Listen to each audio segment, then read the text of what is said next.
sí quisiera que... Va a ser corto. Hay dos estudios para hoy. Uno, yo lo voy a estar liderando, por favor. Necesitamos un poquito de lectura, así que voy a estar ahí con los que vayan rápido, van a estar leyendo. Yo solo voy a dar las citas. Este me interesa porque habla más que todo de la venida de Jesucristo. Es lo último que está hablando el Apocalipsis 22 en términos generales, lo más importante para el cristiano. Pero la venida del Señor Jesucristo en el Nuevo Testamento tiene más de 300 citas. ¿Quieren que leamos las 300 citas o algunas nada más? Ustedes deciden. Ya, más 300, sí. Acabamos hoy. No, solo vamos a leer como unas 7 u 8 citas, pero lo que trata es, nunca había pensado de que la venida del Señor Jesucristo era tan mencionada por Pablo y por los apóstoles en todos sus escritos, que son más de 300 citas bíblicas que hablan de la venida en diferentes perspectivas, en diferentes formas. Pero antes de iniciar, vamos a pedirle al Señor su bendición para que nos dé sabiduría y calma nuestros pensamientos. Gracias, Señor, por esta noche. Te agradezco, Señor, porque los que iniciamos estamos acá. Gracias, Señor, porque nos das la necesidad de saber mucho de ti o más de ti constantemente. Te pedimos que abras nuestro entendimiento, Señor. Muchas cosas no las podemos entender, pero por favor que tu Santo Espíritu nos siga edificando y que nos siga enseñando cuál es lo más importante que debemos de tener de conocimiento para honrarte y glorificarte, pero ante todo, Señor, para adorarte de corazón. Te pido una bendición especial por cada uno de los que están en este sistema de Zoom, para que tú, Señor, sigas edificando estos templos que están necesitados de saber de ti. Todo esto te lo pido en el sagrado nombre de nuestro Señor Jesucristo. Amén. Amén.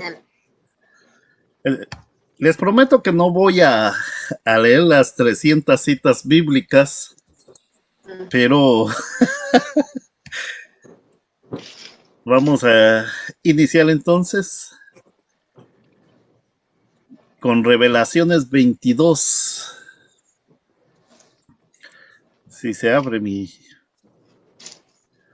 estudio. Bueno.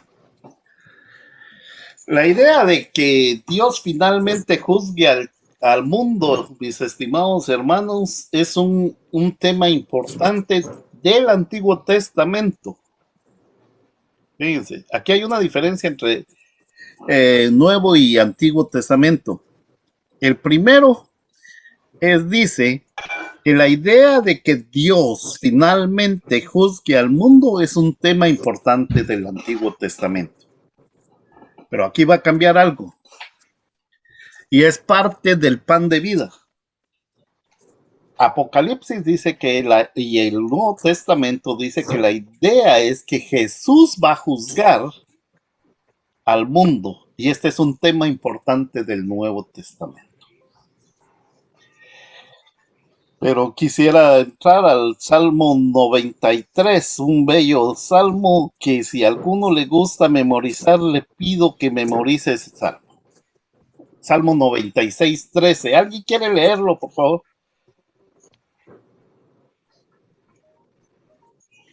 Salmo 96, 13. Delante de Jehová que vino, porque vino a juzgar la tierra.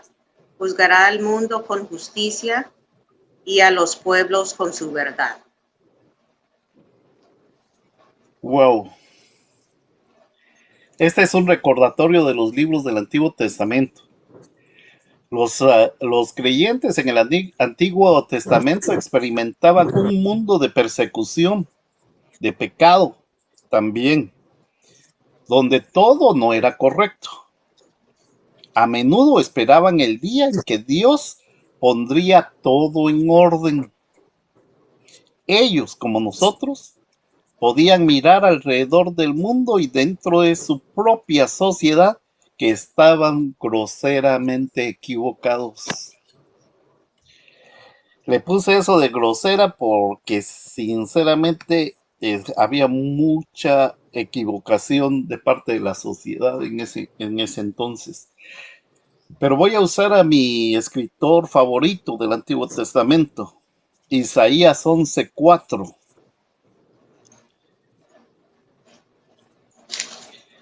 Algunos no tienen activado su micrófono. Si van a participar, desactivan su micrófono, por favor.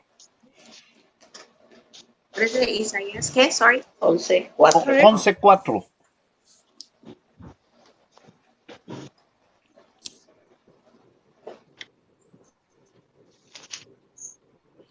11:4.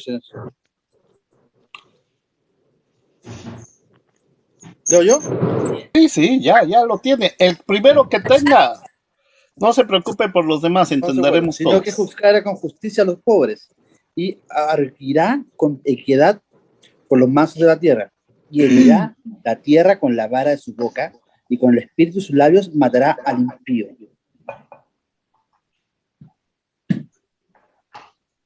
¿Qué significa Jehová? ¿Se recuerdan que compartí que un par de semanas atrás o la semana pasada, qué significaba Jehová? Ay, significaba el primer aliento que hace el niño. Amén. Nace. Excelente. Uh-huh. Ahora, ¿qué dice Javier, por favor? La última parte de esto. La respiración. ¿Es eso? La respiración, eso. La respiración. El primer aliento se llama. El primer aliento. La primera vida que se da es Jehová.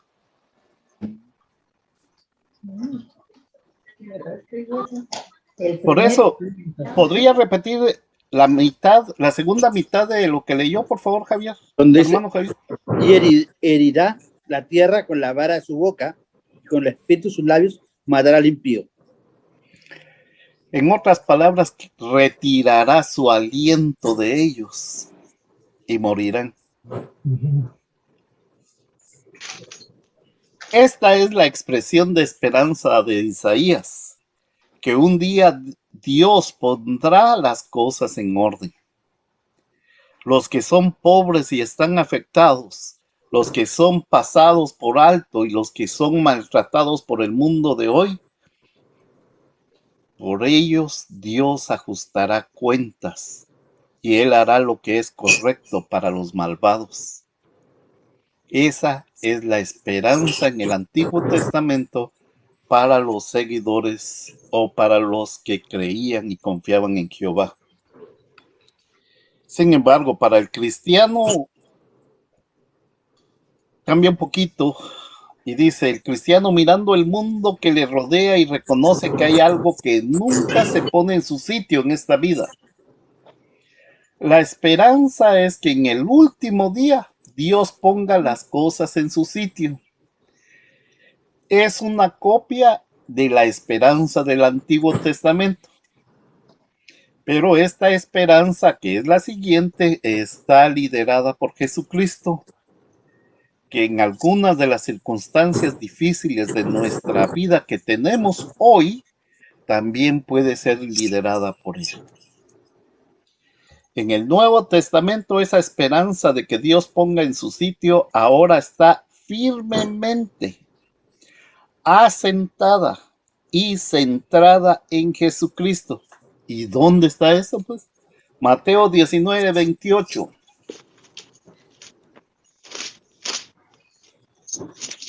El que está hablando ahí es Jesús. Mateo 4:19. Mateo dice, 19:28. Dice, Jesús les dijo, de cierto os digo que en la regeneración, cuando el Hijo del Hombre se siente en el trono de su gloria, vosotros que me habéis seguido también os sentaréis sobre 12 tronos para juzgar a las 12 tribus de Israel. ¿A quiénes van a juzgar, hermana? Perdón. Dice, va a juzgar a las 12 tribus de Israel. Los apóstoles. A los Los ah, apóstoles. Los apóstoles van a tener, yo no sé si es un privilegio, pero ellos van a estar juzgando al pueblo de Israel. Ujú. ¿Se dan cuenta de lo que Jesús les está diciendo a los discípulos? Primero, Él les está asegurando, voy a ser el juez del mundo. Ni veo. ¿Qué es lo que tengo que hacer ahí?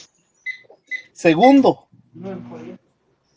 ustedes van a juzgar conmigo. Eso es como, ustedes, no sé si alguno de ustedes ha sido citado por el gobierno para ser juez en un evento o ser parte del jurado. Para mí es una gran responsabilidad, pues, por una persona. A los 12 se les está dando la obligación, digámosle así, porque va a ser contra su pueblo, de ser los jueces contra su pueblo. O a favor, no sé, van a juzgarlo. Pero no me quiero quedar con eso. Mateo 25:31, ¿qué dice? Mateo 25:31 dice, cuando el hijo... Okay. Si hay dos, sigan las dos, no se preocupen. Ya puede hacerlo, no hay problema. Ok, cuando el Hijo del Hombre venga en su gloria y todos los santos ángeles con él, entonces se sentará en su trono de gloria. Aquí ya involucra a ángeles, pero no solo para reinar, sino para juzgar. Esta referencia al hombre sentado en el trono es una referencia a Jesucristo asumiendo la posición de juez final y último para juzgar el mundo. Estoy hablando entonces de un sector del capítulo 22 de Apocalipsis. Va un varón, Hechos 17:31.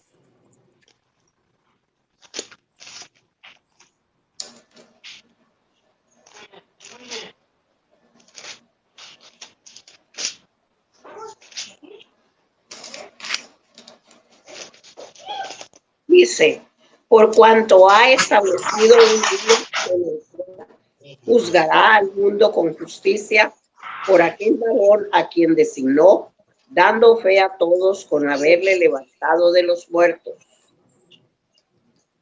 Jesucristo ha fijado un día en el que juzgará al mundo en justicia. Y esto se va a realizar a través de un hombre a que Dios ha designado, habiendo proporcionado pruebas a todos los hombres, levantándolo de entre los muertos, y ese es Jesucristo nuestro Señor. Dios juzgará al mundo a través de un hombre que Él ha designado. Y la forma en que conoces al hombre que Él ha designado para hacer eso es que Él lo ha levantado de los muertos y su nombre es Jesucristo, y Él va a juzgar al mundo a la manera, no de Jesucristo, sino a la manera de Dios. Ahí utilizo una palabra, un adjetivo calificativo, manera. Yo no sé si es adjetivo. ¿Hay alguno bueno para la gramática? Pero va a ser a la manera de Dios. Romanos 2:16, ¿alguien lo lee?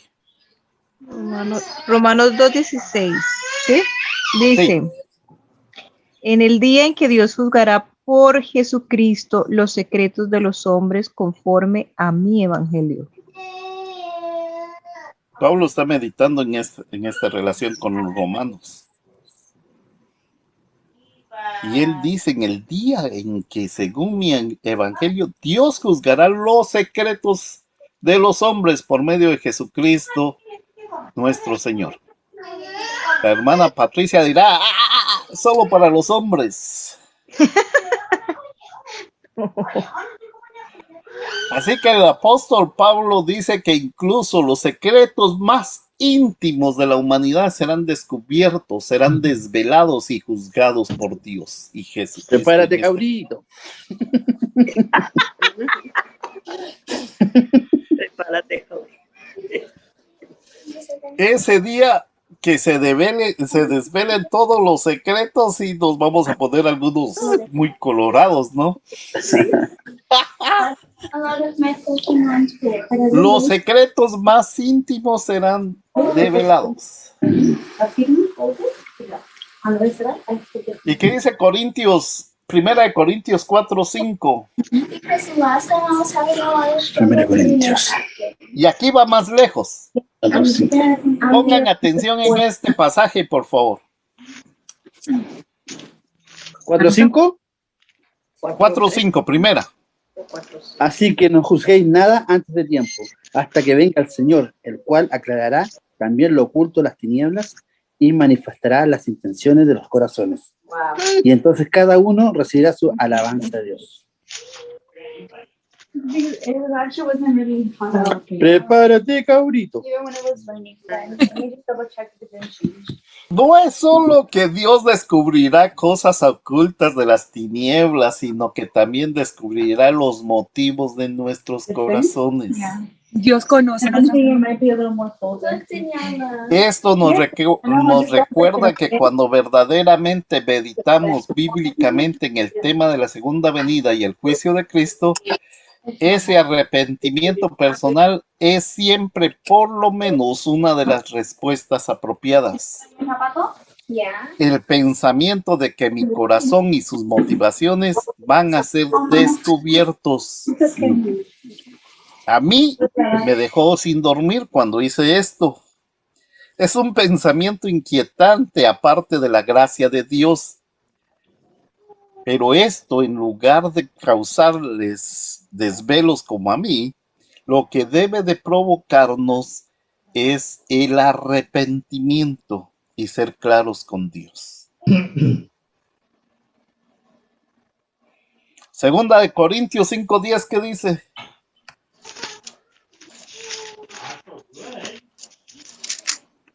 Dice, porque es necesario que todos nosotros comparezcamos ante el tribunal de Cristo para que cada uno reciba según lo que haya hecho mientras estaba en el cuerpo, sea bueno o sea malo. Mientras estaba en el cuerpo. Fíjense en los detalles. Pablo, el predicador de la salvación por gracia, el que dice que no por obras, para que nadie se gloríe, está diciendo esto. ¿Puede repetirlo otra vez, hermana Carolina? Claro que sí. Porque es necesario. Perdón, ¿cuál es el versículo? Segunda de Corintios 5:10. 5:10. Sí. Demos 30 segundos ahí para que lo encuentren. Sí. Recuerden eso mientras lo encuentran. Pablo es el predicador de la gracia. Dice, no por obras para que nadie se gloríe. Eso es lo que... Y ahí hay una gran teología de muchas iglesias que se separan de otras. Se hace un destrozo de toda la doctrina por algunos pasajes de pablistas. Pero, ¿qué dice otra vez Segunda de Corintios 5:10? Ok. Dice, porque es necesario que todos nosotros comparezcamos ante el tribunal de Cristo para que cada uno reciba según lo que haya hecho mientras estaba en el cuerpo, sea bueno o sea malo. El predicador de la salvación por gracia dice que el juicio final se hará de acuerdo con los actos de nuestras vidas. Si no lo quieren un poquito más específico, con nuestras obras. Corresponderá a nuestras vidas y a nuestras obras dar razón de qué y por qué lo hicimos mientras estábamos en el cuerpo. Momento, no es una contradicción a la doctrina de la gracia. Es una esta es una palabra que la encontré y me gustó, no la entendí y tuve que ir al diccionario para poderla entender, pero se las dejo para que nos ayude en nuestro vocabulario. Es una elucidación. ¿Alguien me puede decir qué es eso? Elucidación. Elucidación. Ilucidación. Elucidación, que como una, un paréntesis, no, no sé, Una elucidación. ignorancia, creo que es. No, porque tiene de la lucidez. Por ahí vamos. Sí. Se los vuelvo a repetir ya con otra palabra. Remarcar. Eso no es una contradicción de la doctrina de la gracia. Es una explicación de la misma tal como se aplica en el juicio final. Poco difícil esa palabra. A mí me creó un poco de... ¿Y eso qué? De la doctrina de la gracia. Es una explicación. Sigamos con nuestras lecturas bíblicas. Suena como ilusión, pero no es ilusión. Pero alguien me dijo como lucidez. Como un paréntesis, como una manera no, es una explicación, es algo como que le está mostrando detalladamente lo que es. Digo, pues, porque hasta cierto punto no la logré entender a su cabalidad, pero es una explicación, es lo que quería decir el autor. Pero bueno, y ahí se las dejo para que... Como un énfasis, pastor, como énfasis en algo, ¿será? ¿No? No creo, porque es más que todo como explicación, hermano. Ok. Pastor, con este versículo 10, echa por tierra el asunto de los sacerdotes católicos que dicen que hay que rezar por el alma de aquellos que se fueron para que Dios les perdone y todas las cosas, pedir el perdón. Entonces ya con eso, pues nosotros después de que la persona muere no podemos hacer nada. Porque por mucho que rezamos o por mucho que le pidamos a Dios, Dios no va a hacer nada hasta que la persona comparezca ante el tribunal de Dios, como dice. Para que la razón exacta de darse la reforma es por ese detalle, casi, hermano. Porque en 1500, o antes, mucho antes, se tenía que pagar como una ofrenda para que pudieran rezar por las almas que estaban en pena. Todavía. Todavía los católicos. Todavía lo piden. ¿Todavía lo piden? Los católicos le pagan a las monjas para que recen por los muertos. Ya.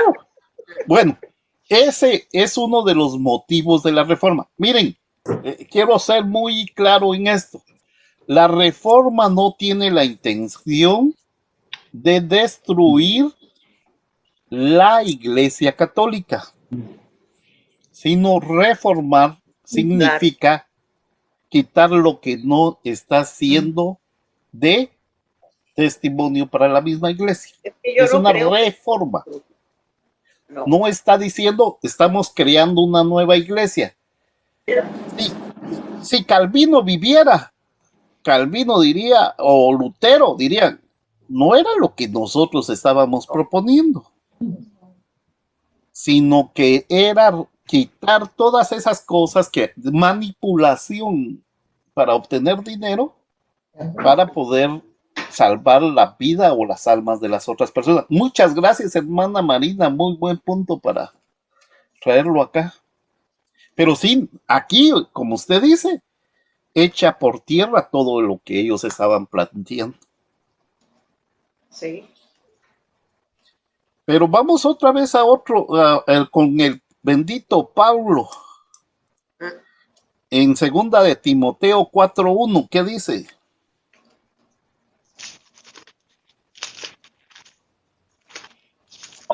Pablo le está escribiendo a uno de sus discípulos amados, un jovenazo por ahí.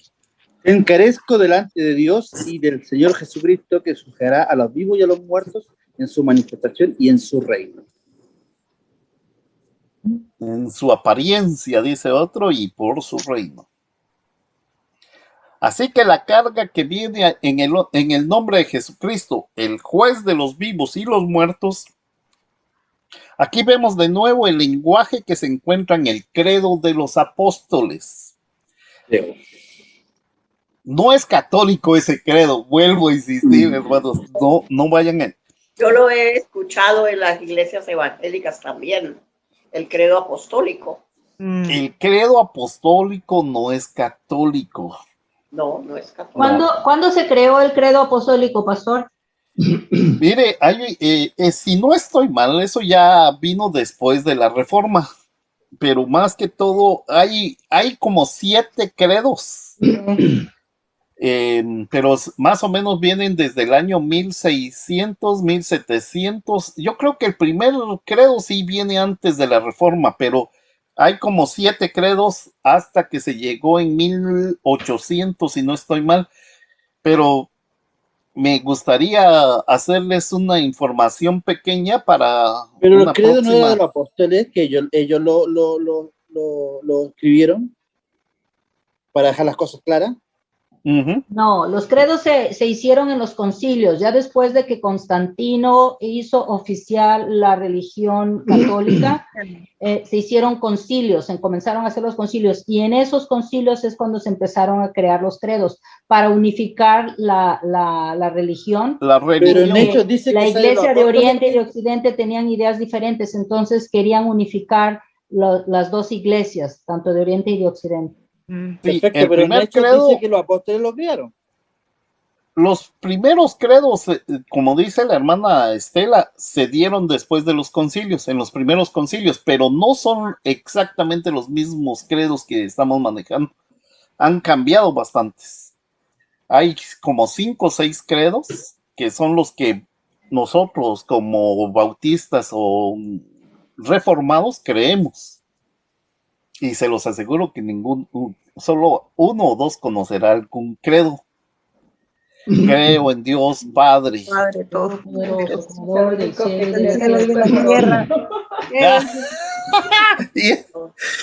A Y ver, es a que- ver, a ver. Ese credo, ese fue credo del creo en Dios Padre Todopoderoso. No sé cuál es el nombre de ese credo, pero ese credo sí se creó en el concilio En los concilios. Es que sí se creó.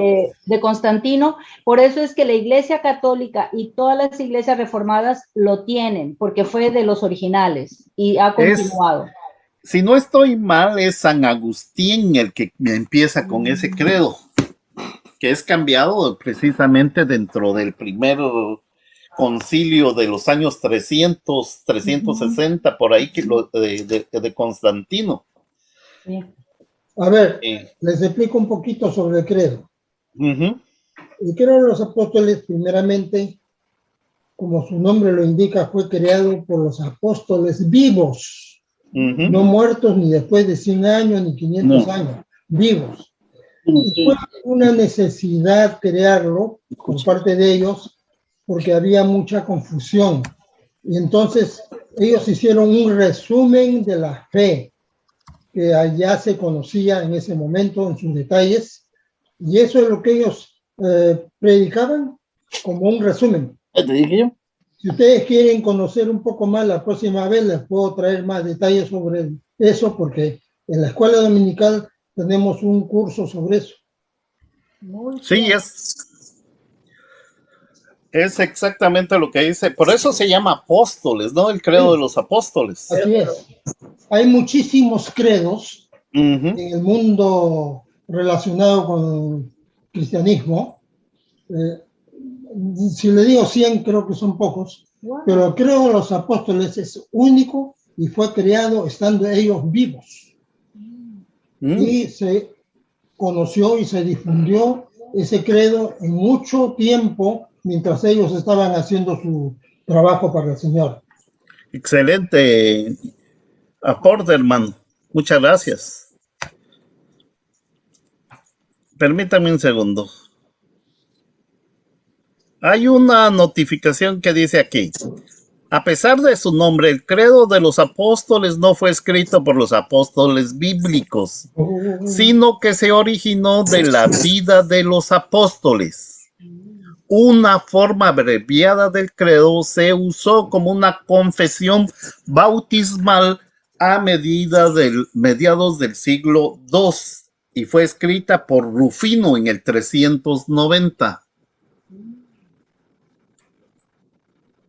Yo les voy a traer el estudio bautista, el estudio evangélico sobre eso. Yo lo tengo. Excelente, hermano. Me gustaría. Yo tengo también del Reformado, pero como no pensé que fuéramos a expandernos en esto, no le puse mucha atención. Pero muchas gracias por sus aportes. Para eso es.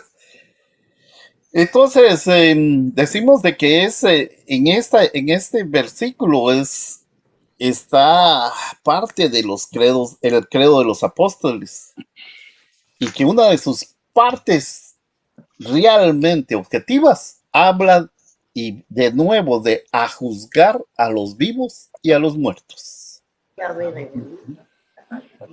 En segunda de Timoteo 4:8, Pablo también nos continúa hablando de lo mismo. Y es el mismo capítulo, solo 7 versículos más adelante. Sí, dice, por lo demás me está guardada la corona de justicia. Dice, por lo demás me está guardada la corona de justicia, la cual me dará el Señor, pues justo en aquel día, y no solo a mí, sino también a todos los que aman su venida.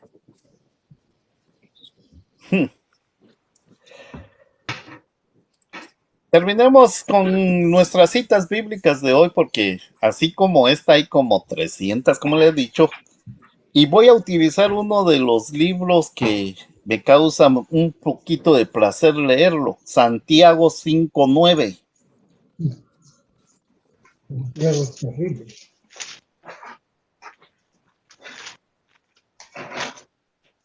¿5:9? Sí, por favor, hermano. Ya. Hermanos, no os quejéis unos contra otros, para que no seáis condenados. He aquí, el juez está delante de la puerta.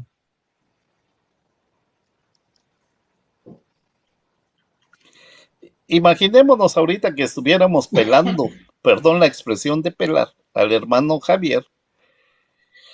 O sea, estemos hablando falsedades o cuestiones que no nos interesan. Lo que debemos de ver es que el juez que nos va a juzgar está parado justamente en frente de nosotros.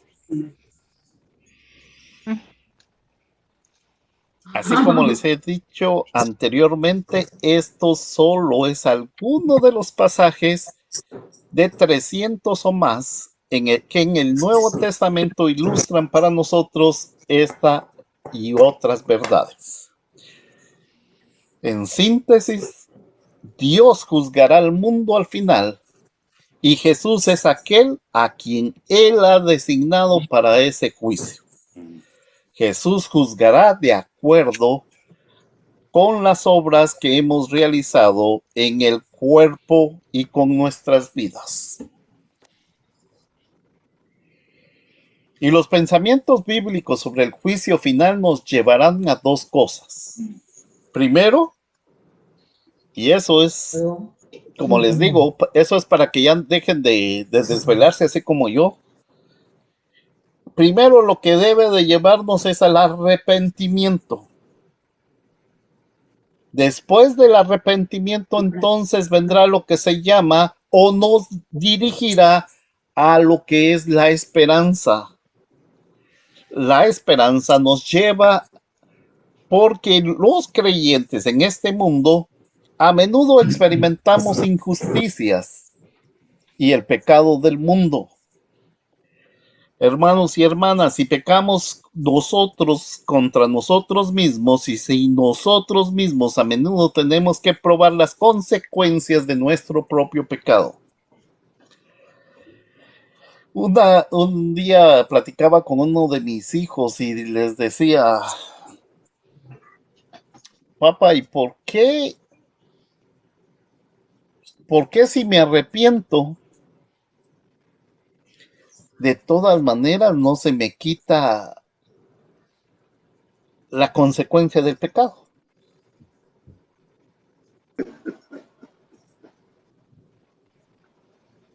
Es para que entremos a madurar. Son consecuencias que tenemos que afrontar. Miren, el pecado es maravilloso, pero las consecuencias hay que afrontarlas. Exacto. Sí. Yo le decía a alguien, especialmente hace como unos 25 años, cuando era líder de jóvenes, les decía, yo era un niño que estaba predicando. Le decía, si el pecado fuera horrible, ¿quién pecaría? El pecado tiene que ser llamativo, hermoso o hermosa, tiene que llamar la atención de nosotros. Pero no deja de ser fruta prohibida. El problema va a ser las consecuencias. Yo voy a ser perdonado, pero las consecuencias del pecado robarán. Hay un lenguaje específicamente para eso. Cuando uno peca, el Señor lo perdona, pero hay algo que se pierde. El rey David es un ejemplo. Sí. Lo que se pierde es el gozo de la salvación. ¿Cómo eso? Se llama gozo de la salvación. Porque nosotros estamos contaminando lo puro, lo santo, y le metimos cosas sucias.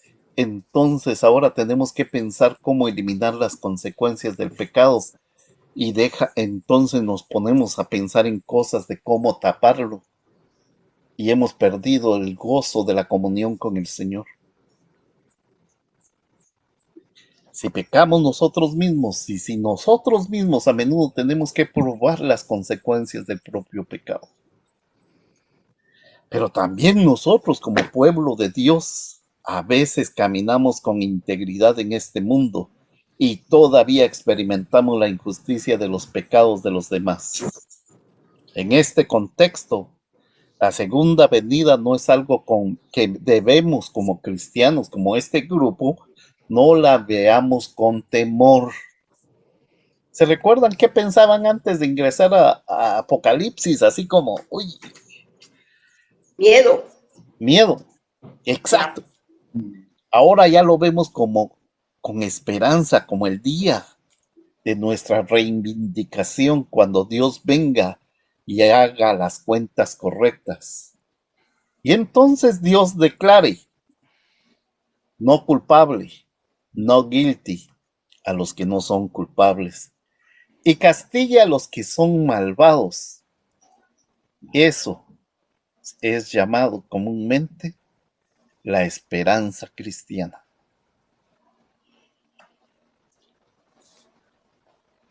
Esa es solo la introducción a los dos sermones o a los dos estudios. ¿Quieren que siga o lo paro ahí?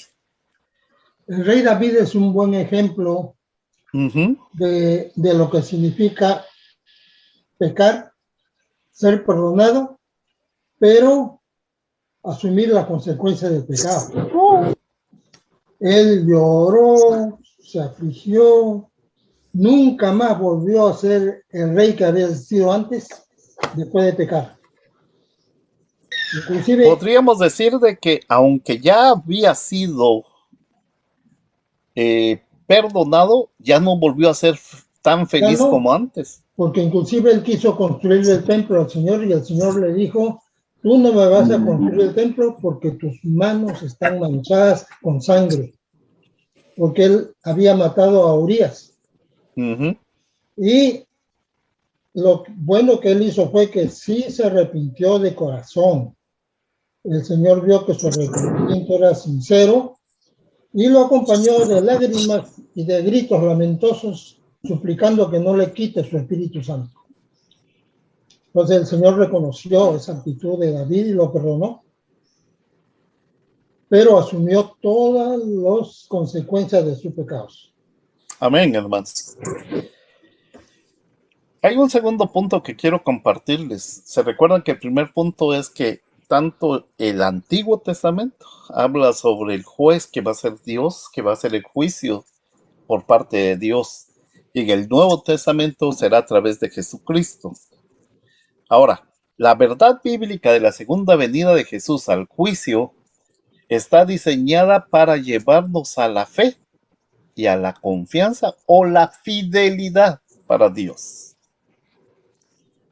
Pero ante todo, nos mueve al constante arrepentimiento.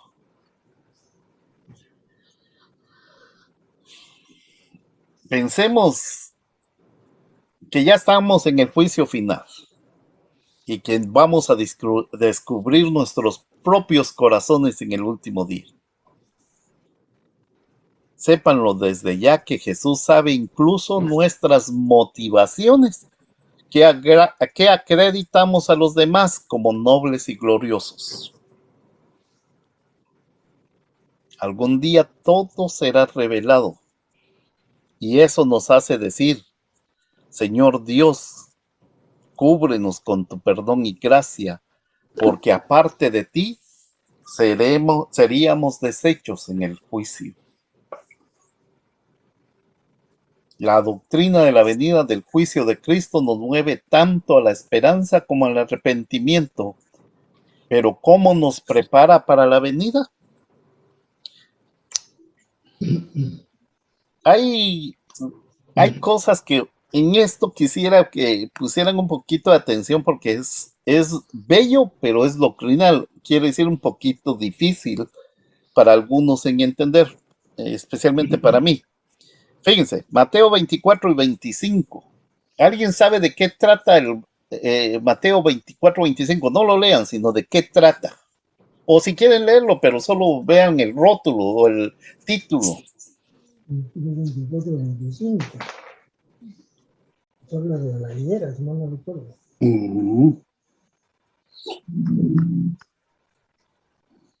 La historia, ahí hay una historia en esos dos capítulos. Señal antes del fin. ¿Lo ves? Bueno. ¿Lo ves? En los capítulos 24 y 25 se habla la historia de dos siervos. En el 24, 42 al 51, la historia de las 10 vírgenes. ¿Se recuerdan de esa? Sí. En el 25, del 1 al 13, la historia de los talentos. ¿Se recuerdan de eso?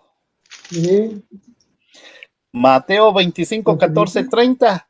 La enseñanza de Mateo a sus discípulos acerca de su juicio. Mateo 25, 31 al 46. En estos grandes pasajes, una y otra vez, en el paralelo de Marcos 13, que los teólogos llaman su discurso escatológico, sus sermones sobre el fin de los tiempos, sobre las últimas cosas, Jesús exhorta a sus discípulos a estar listos. Todas esas historias que les leí se resume en que le está diciendo a los discípulos: ustedes deben de estar listos.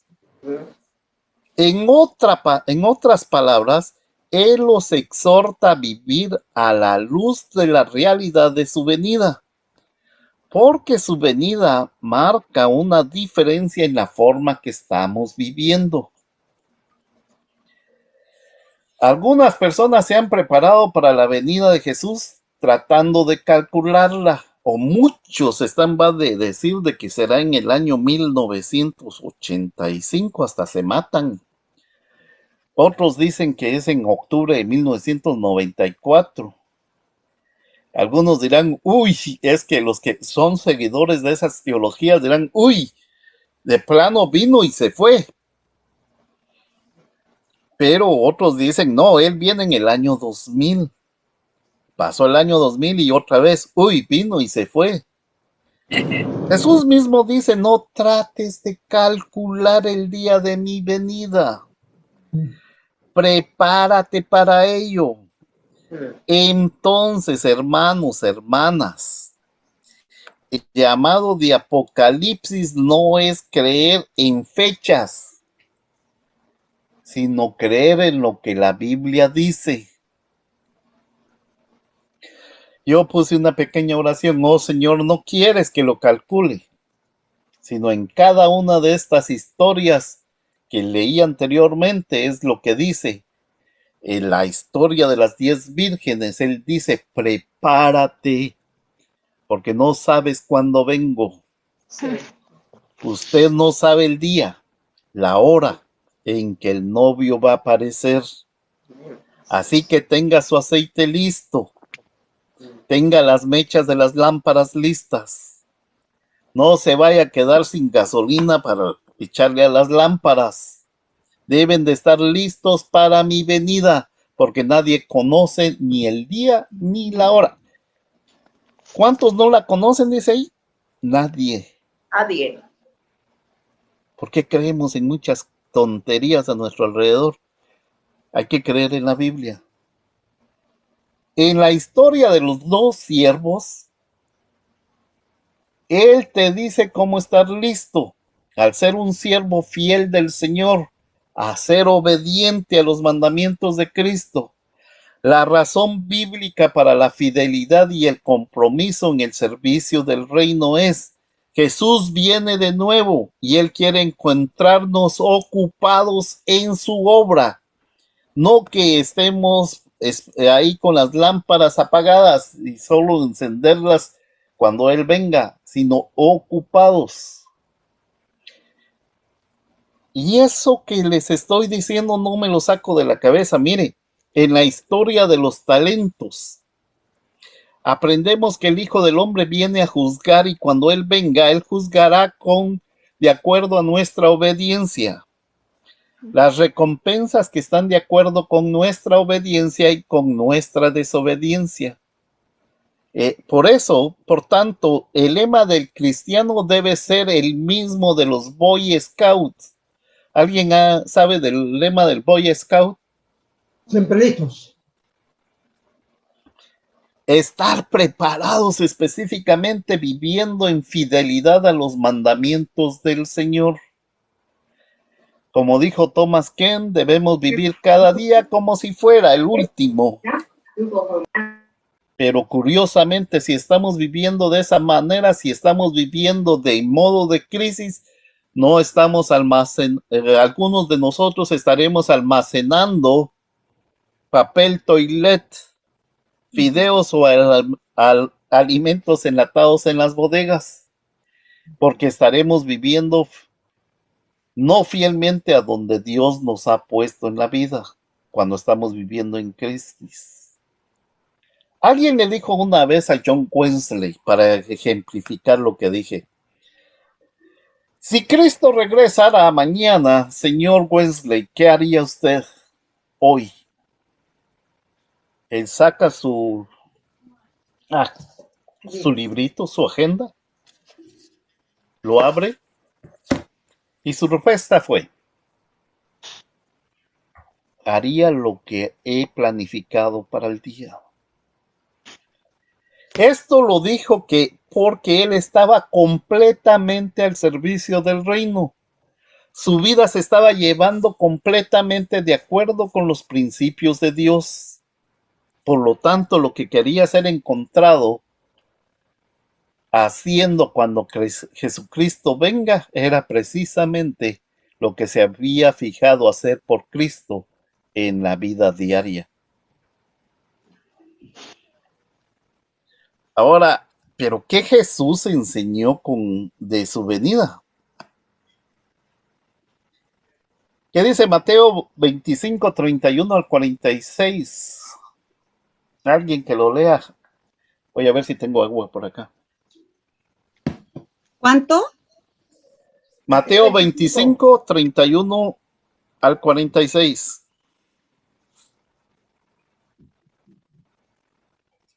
Lo tengo.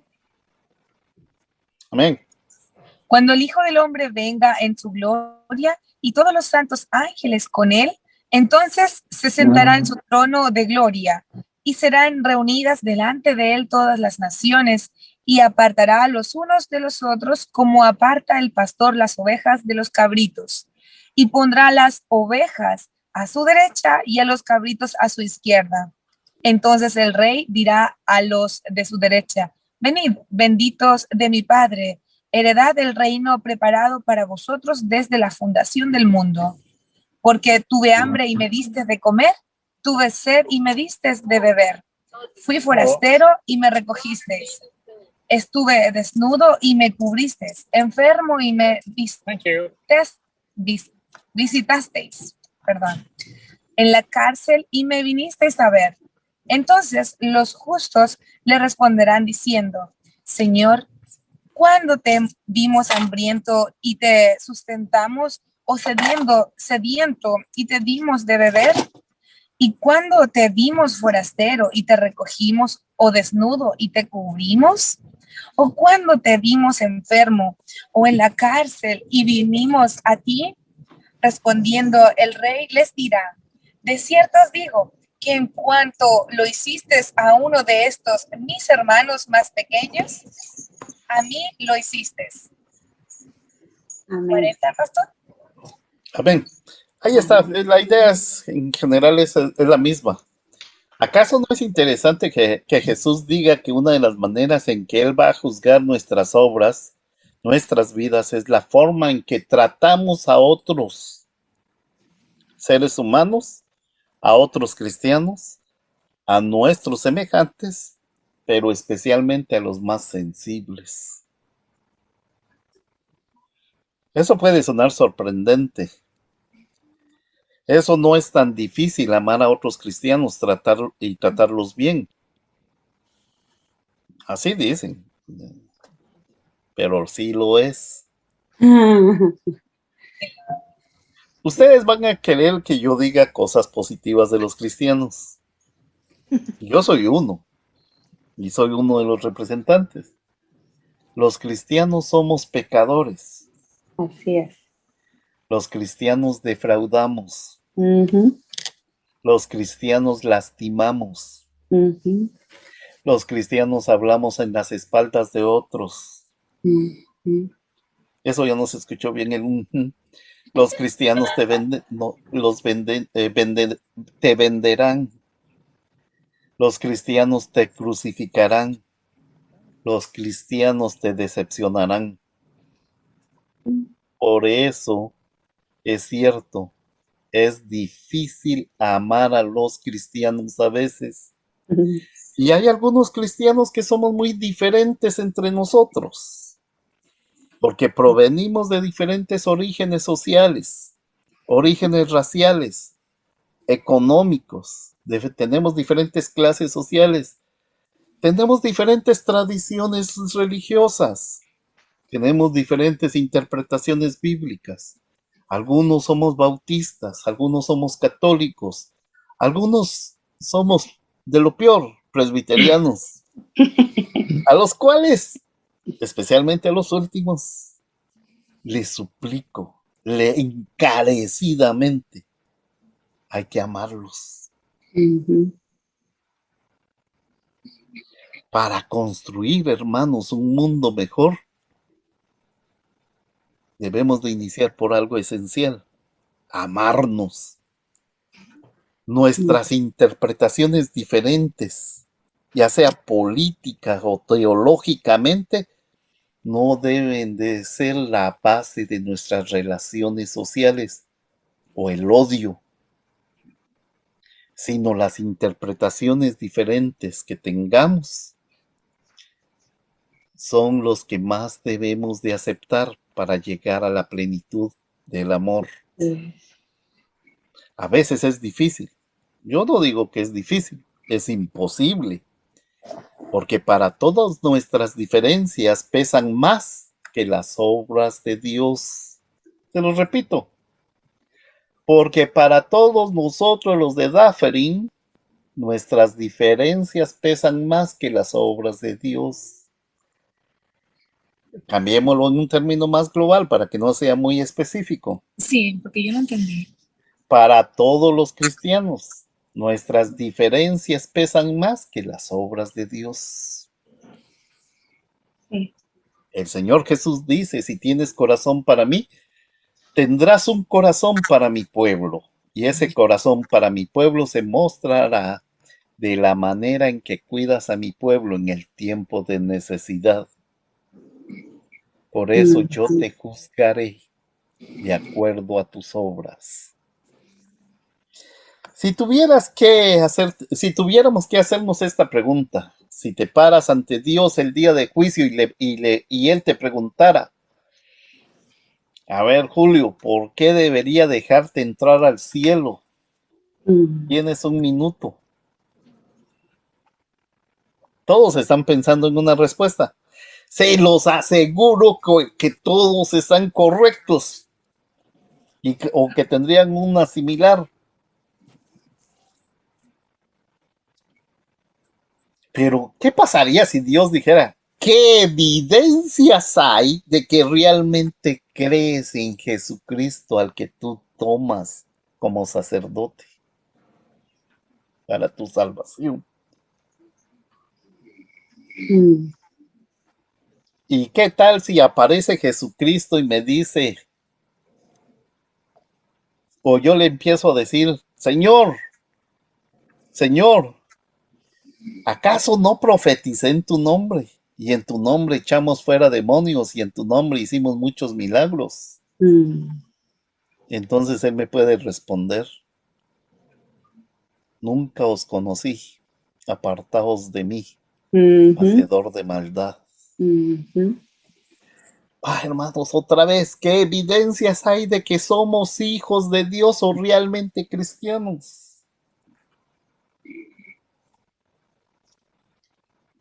Les tengo un problema. De eso está hablando Mateo 24-25. Y la evidencia es una vida de fe, una vida de fe con obras, y que esa fe fluye de la gracia de Dios. Una vida de fe caracteriza a aquellos que verdaderamente confían en Cristo. Juan 6 es el capítulo que más me ha llevado en predicar, porque es un gran reto para ello. Así que preparémonos, cristianos. ¿Cómo? A ser fieles al amo, estar presentes en su obra, anhelar la unión con Él, para que al final pueda decir cuando llegue el momento de su venida, que lo habremos preferido a Él y no a los disfrutes dulces de esta vida, y que hemos preferido a Él y su pueblo sobre todas las cosas que el dinero nos pueda dar. Sí. Con esto termino el capítulo 22 y el libro de Apocalipsis. Espero que no hayan resultado con más dudas que... ¿Sí? Tengo una pregunta. Sí, hermana. La prédica de hoy fue enfocada a que Jesucristo va a ser nuestro juez, ¿verdad? A la segunda venida. Sí, de la segunda venida. Pero nosotros, y cuando vino Jesucristo, lo primero que incitó a la gente es a que se arrepentieran, ¿verdad? Ese fue el mensaje que trajo primeramente, arrepiéntanse, arrepiéntanse. Ahora. Ese fue Juan el Bautista, el mensaje de arrepentimiento. Ok. Pero nosotros como cristianos, al entender eso y arrepentirnos, por ejemplo, en nuestra oración diaria, que debe de tener la parte del arrepentimiento, es como comenzar página nueva otra vez el nuevo día, porque ya pedimos perdón por todos los errores que cometimos ayer, por ejemplo. Y mañana empezamos con página nueva. Ahora, el día que nos toque, que Dios nos llame, que nos morimos, estamos como al día con el arrepentimiento. Aún así va a haber el día del juicio, aún así nos van a juzgar cuando ya nos arrepentimos de los pecados anteriores. Yes, yo creo que sí. ¿Se separarán las cabras de los qué? Ahorita, las ovejas. De las ovejas y las cabras, unos a la izquierda, uno a la derecha. Los de la derecha pasen a disfrutar de la bendición del Señor. Mire, hermana, hay un detalle que usted tocó que es, sinceramente, hermana, es un llamado constante al cristianismo. Es bueno realizar la limpieza espiritual a través de la oración, de pedir perdón por nuestros pecados, Sí. pero también sería muy molesto, pienso yo, por favor corríjanme, de llevar el mismo, que sigo pecando y sigo tropezando en la misma piedra todos los días. Significa entonces que no me he arrepentido de ese pecado. Tengo un comentario acerca de eso. Cuando uno se convierte y toma a Jesucristo como su Señor y Salvador, uno sigue siendo pecador, independientemente Amén. que uno le tenga todo el amor y toda la fe.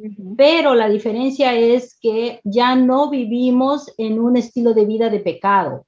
Vamos a seguir pecando porque somos imperfectos, pero ya no va a ser de la misma forma al decir, estoy chismeando y me encanta el chisme y voy a seguir chismeando porque así soy yo. Ese es alguien que no es realmente convertido de corazón. Ese solamente es uno que está con nosotros, pero no es de nosotros.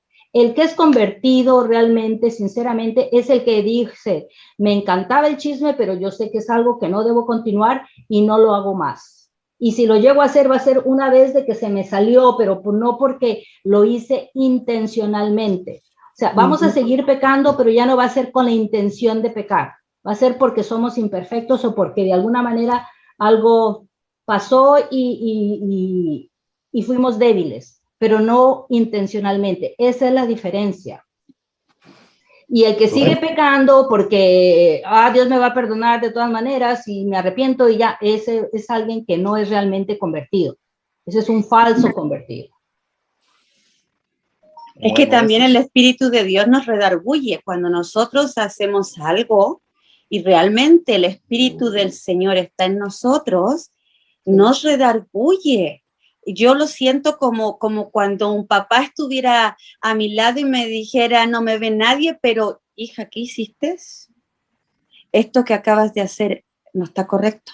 Esto que dijiste no está correcto. Y uno, por más que se quiera hacer la sonsa o la loca, el Espíritu del Señor la redarguye a uno. Entonces no hay equívoco de saber de que uno actuó mal. Pienso que esa es la ayuda más grande que un cristiano puede tener, el Espíritu del Señor, y yo lo entendí, que no solo está para ayudarnos, y ese es ayudarnos en nuestro día a día, hasta con decisiones simples del día a día, todo lo que incluye desde despertar al acostarse, nos guía el Espíritu Santo cuando yo creo que todo cristiano de verdad que recibió al Señor tiene la guía del Espíritu Santo, solo que a veces la quieres escuchar, la quieres obedecer, y el Señor redarguye a través de su Espíritu Santo cuando hacemos algo indebido, cuando hablamos algo indebido, cuando pensamos o cuando, no sé, en nuestro día a día, el Espíritu Santo nos redarguye. Y a lo mejor, como dice la hermana, sí, los que no cambian su estilo de vida es porque realmente no han entregado su vida de verdad a Cristo. No son cristianos verdaderos. Claro, y no han permitido que el Señor los vaya moldeando y el Espíritu Santo los vaya redarguyendo. Exacto. Ahora, regresando al punto de que arrepintiéndonos de corazón, tomando eso en cuenta que uno va a cometer pecados no porque lo quiera uno, sino porque somos imperfectos. Aún así, pastor, el día del juicio final nos va a pedir cuentas por los errores o los pecados que cometimos, aun cuando ya nos arrepentimos. No, deje que me dé la opinión y luego me dice usted para que yo entienda. Mire, yo considero de que si usted leyó detenidamente, si puso atención en los pasajes bíblicos, en algunas cosas dice que nos va a pedir cuenta sobre las cosas oscuras de nuestras vidas. Ok, pero si ya nos arrepentimos de lo más feo que hayamos hecho, entonces, ¿por qué nos va a pedir otra vez cuentas? Porque Él es un sacerdote. No Entonces, son las cuentas lo que entendí, lo que leí, se leyó. Es sobre las obras, sobre las acciones. Pero que nos va a juzgar. Nos va a ahora, decir, hermanas, esto muy es lo bueno. que hiciste mal, esto es lo que hiciste, y estas son las coronas que te tengo, y aquí no hay nada porque hiciste y esto y esto. Pero arrepentimiento ya lo hizo él. Es Miren, sobre obras, lo que él dice que debimos haber hecho y no lo hicimos. es que miren, hay un problema. El cristiano ha olvidado mucho después de la reforma.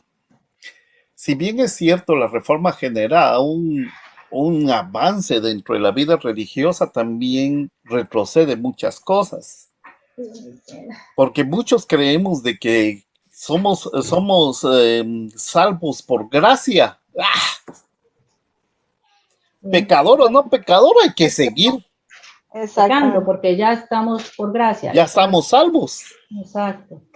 Pero no, el Señor lo que nos va a juzgar, miren, realmente es como yo le decía, yo me puse de ejemplo cuando explicaba eso. Voy a llegar al cielo y le voy a decir a Jesús, Señor Jesús, ¿puedo pasar por decir algo o solo voy a estar ahí callado? Mejor me quedo callado porque Él conoce todo.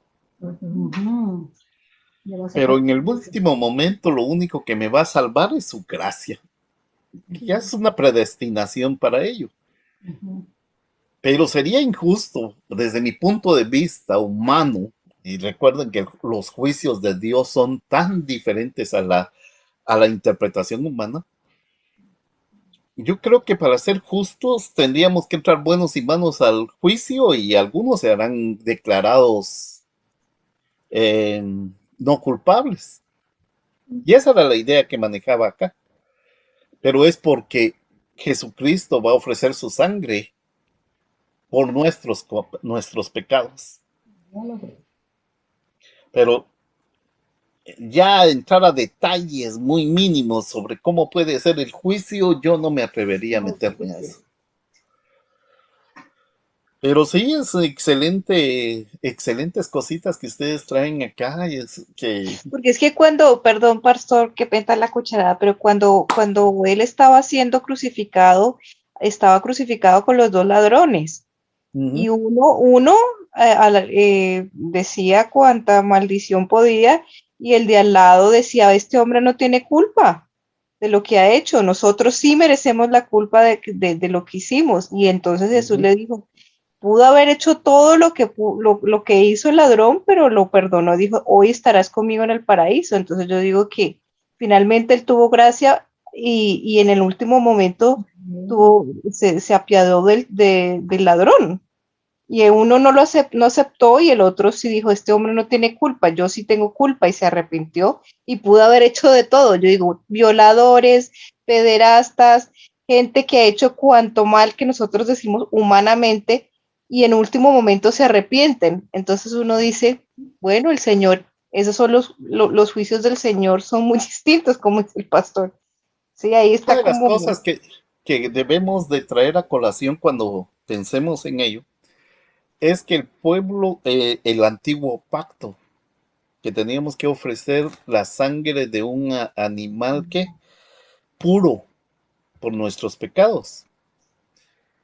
Y eso es lo que va a suceder, porque todos vamos a traer nuestros pecados delante de Dios puro, y va a venir un sacerdote y va a presentar la sangre para que sean limpios nuestros pecados en frente del Padre. Pero vamos a llegar ahí sí que claros, ¿va? Con todos los imperfectos que somos. Pero de que vamos a pasar, para mí, cierto juicio, sí lo vamos a pasar. Claro, que no vamos a ser condenados, eso también es cierto. Pero de que estamos presentes en el juicio, vamos a estar presentes en el juicio. Porque también recuerdo que hay una escritura, pastor, donde dice que los pecados que uno, o bueno, no se habla de uno, en esa escritura habla que los pecados que cometen y la gente se arrepiente, Dios los echa al océano y los olvida. Entonces No. es como empezar otra vez. ¿Sí recuerda esa escritura? No, no la recuerdo. Sí. ¿Alguno de ustedes la Que se recuerda? van al océano y Sí. ya no, es como no volver a regresar a lo mismo, como decirle a Dios, Sí. Dios, como no tienes buena memoria, me vuelvo a arrepentir de lo que ya te pedí perdón. Y al otro día, otra vez, como no te acordaste, otra vez te vuelvo a pedir perdón por lo que... Entonces, es por eso que esa escritura dice, cuando uno se arrepiente ya ese pecado se va al océano y nunca más lo vuelve a recordar Dios. Entonces ya no tiene uno que seguir pidiendo perdón por lo mismo, y otra vez y otra vez. De tus ofensas, algo así, no me acordaré. Algo así es. Sí, algo Pero, así. Entonces, sí. por eso es lo que voy. Dije, bueno, vamos a estar frente de él. Él va a decir, todo lo que pediste perdón, ya no lo sé, porque ya lo aspiré desde hace tiempo, ya ni me acuerdo. Entonces, ¿de qué me va a juzgar? Es que, miren, hermanos. Es Isaías 43:25. La Biblia Gracias. paralela dice, yo soy el que borro tus transgresiones por amor a mí mismo y no recordaré tus pecados. La otra dice... Pero ahí que Isaías sí es un poquito difícil de entender porque dice por amor a mí mismo, no dice por amor a ti. Se dieron cuenta de ese detalle. Yo soy detallista en eso, pero sí, por amor a mi nombre, dicen otro. Sí. Pero sí es cierto, son detallitos de que yo no puedo entrar solo me puedo imaginar, o los pasajes bíblicos nos pueden ayudar, pero lo que dice en un pasaje bíblico puede ser que diga en otro pasaje bíblico. Tendríamos que hacer un estudio doctrinal sobre el juicio final. Pero sí tendríamos que Lo que yo entiendo del juicio final que tiene el Señor es para apartar a aquellos que no son de los que estamos con Él. Y después a cada uno de nosotros nos va a juzgar de acuerdo a lo que hicimos o no hicimos, pero no de los pecados, porque los pecados ya están perdonados. Son de las obras, de lo que hicimos o dejamos de hacer. O sea, de lo que debíamos. Ahí es cuando nos da las coronas. Usted tiene una corona, usted tiene 3 coronas, usted tiene 5 coronas, esto es de acuerdo al servicio que nosotros hicimos acá para el Señor. Pero en ese caso, si fuera así, que puedo aceptarle su propuesta, solo me deja pensativo de que las obras que no hicimos es porque fuimos desobedientes, ¿no? O sea que pecamos. Sí. Es eso. Entonces ahí no vamos a ganar nada, porque el Señor no dijo, yo te mandé a hacer esto, no lo hiciste. Tenías que haber hecho, en la palabra te decía yo que hicieras esto, no lo hiciste. Entonces ahí es donde viene el juicio para nosotros, para los del Señor. Y ahí es donde vienen las coronas, el premio que el Señor nos da. Entonces yo le digo al Señor que con que me deje barrer el templo de él. No, pero es que yo pienso de que al fin y al cabo... Yo te ayudo, Gladys, yo te ayudo. Yo trapeo. Al fin y al cabo, lo que el Señor va en sí a evaluar o no evaluar hasta cierto punto va a ser si creímos o no en Él, pues. Exacto, eso es lo que yo también pienso, porque si no, si al final, para mí ese pasaje de la crucifixión de Dios, y hay gente que dice, pero si este hombre ha hecho todo el mal del mundo, ¿cómo se va a volver cristiano y cómo en el último momento se va a arrepentir? Sí, empezamos a pelear todos y decir, esa es la soberanía de nuestro Padre. Exacto. Ahí sí tenemos que entrar a estudiar la soberanía de Dios. Exacto, lo que Él quiere y como Él quiere, donde Él quiere y a quien Él quiere. Hay un pasaje bíblico para soportar lo que ustedes dicen, hermanas, es que dicen ustedes se sorprenderán de ver quiénes pasan antes que ustedes. Oiga. Religiosos. Hay un dicho que siempre dicen que uno se va a sorprender de encontrar personas que nunca pensaba encontrar y no encontrar a aquellos a quienes pensó encontrar. O sea que no todos van a estar Hola, pero en lo que usted está tocando, hermana, hay que entonces meternos a revisar los falsos profetas. Bueno, me puse a buscar por aquí y encontré el credo de los apóstoles que está en uno de los himnarios. Amén. Y yo tengo aquí un credo que no sé, ¿quieren que lo lea? Si quiere, hermano. Sí. Bueno, dice así: cree en Dios Padre Todopoderoso, Creador del cielo y de la tierra, y en Jesucristo, su único Hijo, Señor nuestro, que fue concebido del Espíritu Santo, nació de la Virgen María, padeció bajo el poder de Poncio Pilato, fue crucificado, muerto y sepultado, descendió a los infiernos, al tercer día resucitó de entre los muertos, subió al cielo y está sentado a la diestra de Dios Padre Todopoderoso, y desde aquí vendrá al fin del mundo a juzgar a los vivos y a los muertos. Creo en el Espíritu Santo, la Santa Iglesia Universal, la comunión de los santos, el perdón de los pecados, la resurrección del cuerpo y la vida perdurable. Amén. No sé, Hermana, y si le cambiamos a eso, en lugar de decir la Iglesia Universal y le ponemos la Iglesia Católica. Así es como yo lo aprendí, pastor, porque yo crecí con la Iglesia Católica. La Iglesia Católica lo lee. En la Iglesia Católica sí lo dicen, la Iglesia Católica. Sí, es el mismo. Sí. Pero en la Iglesia Católica, por supuesto, dice la Iglesia Católica. Es que católico significa universal. Sí. Exacto. Originalmente eso era la Iglesia Católica, ¿no? La Iglesia Universal. Pero ya vieron, hermanos, a veces yo quiero terminar los estudios bíblicos en 1 hora y ya llevo 2 horas aquí y ustedes no quieren terminar. Interesante, estamos aprendiendo. Sí, pero a veces me regañan, hermana, si usted supiera. Entonces la Iglesia Universal de los portugueses, ¿no? De esta iglesia que se llama Pare de Sufrir, Iglesia Universal. No, esa es otra. Entonces también vendría a ser igual católica. No, eso es otra cosa.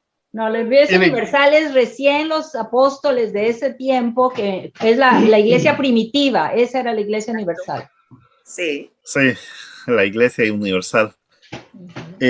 Por eso vuelvo a insistir, la reforma no tenía objeto de separarnos de la Iglesia Católica, sino de reformar la Iglesia Católica con todos sus males.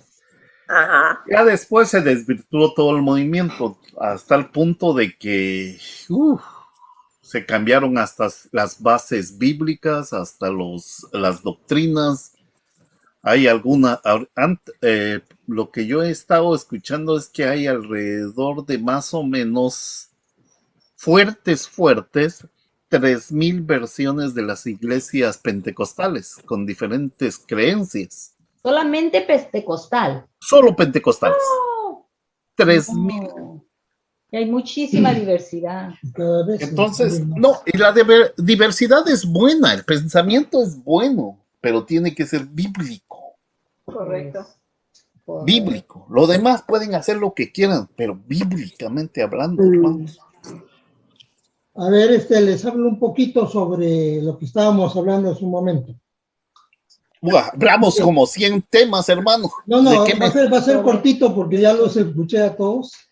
Y a ver qué pasa con lo que yo voy a decirles. Amén. Miren, los verdaderos cristianos, que solo el Señor sabe quiénes son los verdaderos cristianos, porque como dijo nuestra hermana Marina, muchos parecen, pero no lo son, y van a haber sorpresas. Miren, el Señor Jesucristo va a juzgar a sus verdaderos hermanos, a los hijos de Dios, a los que creen en Él personalmente los va a juzgar. Y lo va a juzgar sobre estas bases que acá les leo. Es un juzgamiento en base a recompensas, en base a las obras que hemos hecho para Él. Les pongo un ejemplo. Si un padre de familia de un hogar tiene varios hijos, Unos son muy responsables, otros menos, otros irresponsables. Entonces, ¿qué pasa? Ninguno deja de ser hijo por tener esas cualidades. Todos son hijos. Y no por no tener tal cualidad van a dejar de ser hijos. Ya son hijos. Para el Señor somos igual. Muchos somos negligentes en el servicio, otros muy dedicados, muy apreciados en la palabra, en todo, sirven al Señor con fidelidad, obedecen, son hijos muy aprobados por el Señor y por lo tanto Él les tiene reservada más recompensa que a otros. Ahora miren, ¿sobre qué base es esto? 1 Corintios 3, 12 para adelante, 12 al 23, se lo leo rápidamente. Y si sobre este fundamento alguno edificare oro, plata, piedras preciosas, madera, heno o hojarasca, esas son las formas de obras, esos serán los valores de las obras que hagamos al Señor. La obra de cada uno se hará manifiesta, porque el día la declarará, pues por el fuego será revelada, y la obra de cada uno, cual sea, el fuego la probará. El fuego es el Espíritu Santo. Si permaneciere la obra de alguno que sobreedificó, recibirá recompensa. Si la obra de alguno se quemare, él sufrirá pérdida, pero no condenación. Ojo. Ahora, si bien él mismo será salvo, fíjese lo que dice acá. Si la obra de alguno se quemare, él sufrirá pérdida. Si bien él mismo será salvo, aunque así como por fuego. ¿No sabéis que sois templo de Dios y que el Espíritu de Dios mora en vosotros? Si alguno destruyere el templo de Dios, Dios le destruirá a él, porque el templo de Dios, al cual sois vosotros, santo es. Nadie se engaña a sí mismo. Si alguno entre vosotros se cree sabio en este siglo, hágase ignorante para que llegue a ser sabio. Bueno, acá la palabra de Dios nos dice claramente que Él, dentro de casa, en la familia de Dios, nos va a juzgar según nuestras obras. Los cristianos verdaderos ya están en la aprobación de Dios, solo que Dios les dará a cada uno una recompensa mayor y a otros no le dará nada. Por eso siempre me he preguntado cuando me he enfrentado a este tipo de meditaciones, siempre me he preguntado, ¿cómo será estar en el cielo sin tener ninguna recompensa? ¿Cómo será eso? Solo nuestro Dios y Padre Todopoderoso lo sabe. ¿Será que de repente yo llego al cielo y me dicen, Ramón, allá está tu mansión? No, Julio, allá está tu mansión. Y al otro que no tiene recompensa le dice, mira, pero aquí no hay nada, ve allá y hay materiales, si quieres construyete tu casa, por decir. El Señor, al que no tiene recompensa, lo tratará así, pero estará salvo, como dice la palabra de Dios, pero sufrirá pérdida. Ese es el juicio de los hijos de Dios. En la Biblia hay más de 5 juicios. Ese es el juicio que nos corresponde a nosotros y va a ser ejecutado el día del rapto de la iglesia. Ese día se va a ejecutar. Ese mismo día. Ese mismo día, el día en que ocurra el rapto de la iglesia, es el juzgamiento de los cristianos hijos de Dios. Amén. O sea que en el momento que sube la iglesia dice tú para acá, tú para allá, tú para allá. Ustedes se van a la zona de lujo, ustedes se van al 2 estrellas, ustedes se van al 0 estrellas. Les toca limpiar y lavar. Así es. Miren, hermanos, el mismo día yo no lo sé, porque el tiempo no va a ser el mismo del tiempo que nosotros tenemos. Ya. Nuestro tiempo como cristianos es diferente, el Señor lo considera diferente y nosotros estamos preparados para ser juzgados por Él en el momento del rapto de la iglesia. Fíjense que mientras usted estaba hablando y pues, yo creo que por error cerré la página que estaba, hay un pasaje bíblico que me queda para que ustedes ya lo dejen mejor, lo visiten en su Biblia y después hagan la reflexión. Oh, permítanme. A ver si la consigo otra vez. Una sugerencia. Como estamos interesados en este tema, sería bueno tomarlo como tema para otra reunión. ¿Qué le parece? Para no seguirlo quitándole su tiempo y su esposa lo va a colgar. Ya me colgó, hermana, ya me dijo de que... Todo por nuestra culpa. No, dice el Señor que el que no esté dispuesto a dejar padre, madre, esposa, hijos por mi nombre. Amén. El rato que esté ahí llorando por las esquinas, ¿qué vamos a hacer?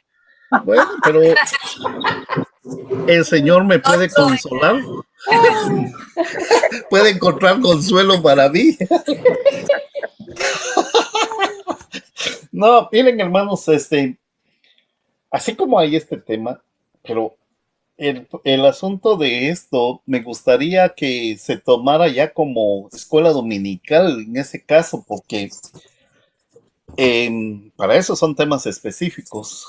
Miren, cuando ustedes quieran, elijan un tema y ese tema lo tratamos en la escuela dominical con la Biblia en la mano o con las Biblias diversas que hay.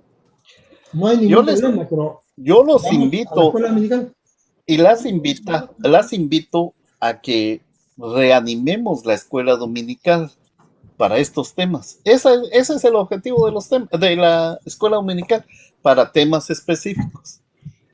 Este estudio bíblico ya me pidieron, lamentablemente, ya me comprometí, digo lamentablemente, porque si no le tomara el pulso esto, porque ya tengo que estar preparando lo que es el libro de Génesis, y no estoy mal, alguien pidió eso, ¿no? Sí.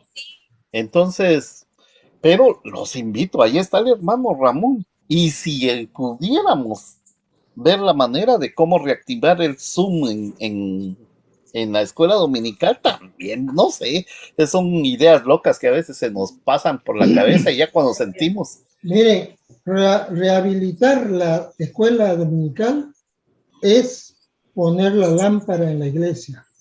Amén. Eso lo dije en la última prédica. La lámpara de la parábola de las 10 vírgenes es la palabra de Dios y el aceite es el Espíritu Santo. O sea, si solo hablamos de lámpara y de aceite, estamos hablando literalmente. Tenemos que hablar espiritualmente y es palabra de Dios y es Espíritu Santo. Y miren, los invito y les digo una cosa, no sé si el hermano Ramón estaría de acuerdo, pero son cosas que a mí se me antojan pensar, que sea una tribuna abierta a la escuela dominical, de traer temas y expliquémonos pues a nosotros mismos, estudiemos, discutamos. Esto es escuela bíblica.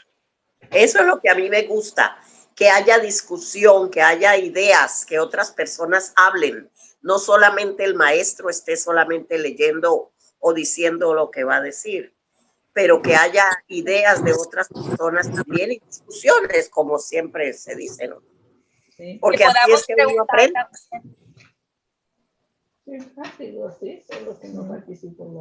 Miren, yo les agradezco ya la paciencia que me han tenido. Estamos aquí desde las 7 y ya son las 9 de la noche. Si quieren, seguimos, a mí no es ningún problema. Solo vamos a pedirle al Señor, agradecerle al Señor. Miren, se me olvidaba una cosa. Dentro de lo que tratamos, hay una razón de Apocalipsis. Me da la razón de lo que hago al inicio de los cultos. Algunos se han puesto a pensar qué es lo que oro al inicio. La oración inicial de los cultos tiene una cosa: la alabanza en primer lugar, el reconocimiento de nuestros pecados, ¿cómo le llama? La confianza de que esos pecados han sido perdonados, y ante todo el llamamiento a los hermanos a creer que el Señor nos ha perdonado a todos. Son 4 puntos en la oración de todos los domingos, que son diferentes, Todo es Biblia. Simplemente agarro los capítulos o los versículos y hago, en primer lugar, alabanza, justificación de quién es a quién se debe de alabar. Tercero, reconocimiento de los pecados. Cuarto, incluye a toda la congregación, hermanos y hermanas. Por eso finalizo así. Crean que han sido salvados. Pero es apocalíptico todo. Pero es una manera de decir, Señor, antes de entrar a cenar contigo, permítame lavarme. Porque tú eres transparente, limpio. No puedo estar pecador ahí en las bancas y simplemente entrar a cenar contigo. Eres Señor, lo más alto. Así que, hermanos y hermanas, permítanme entonces despedirme. Voy a tomar unas semanas off de ustedes o ustedes de mí, no sé cuál es lo que funciona. Y vamos entonces a ser despedidos de esta reunión. Podemos seguir platicando. ¿Alguien quiere despedirnos en oración? Uno o una.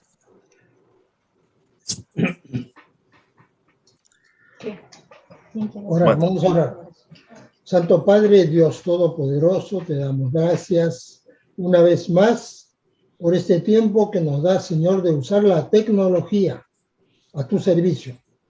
Gracias, Señor, porque sentimos que la usamos muy bien con toda la comodidad que tú nos das, Señor, de estar en casa, cubiertos de cualquier problema de intemperie, de clima, Señor, y sentimos que tú nos hablas, que tú sí respondes a nuestras inquietudes, Señor.